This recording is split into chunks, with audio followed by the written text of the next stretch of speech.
Okey, ramai yang ingat pemasangan tayar adalah senang. Tetapi sedikit saja kesilapan mampu membawa kepada kemalangan yang besar. Sebab itu ketika pemasangan tayar, ada satu step yang tidak boleh kita skip ataupun kita tinggalkan.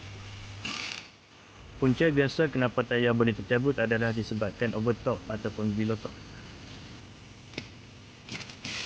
Kalau tak cukup ketat, tayar boleh tercabut. Kalau terlalu ketat pula, bol boleh rosak ataupun loose strip. Sebab tu setiap kenderaan ada nilai torque yang berbeza, termasuk lori, bas, van dan juga bagi macam ini.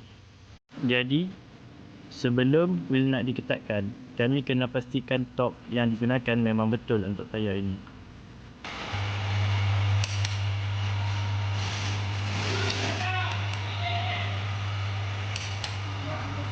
Bunyi inilah yang kita nak.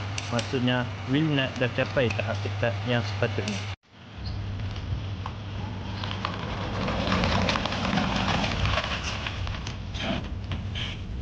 Kadang-kadang benda yang penting dalam keselamatan adalah detail seperti ini.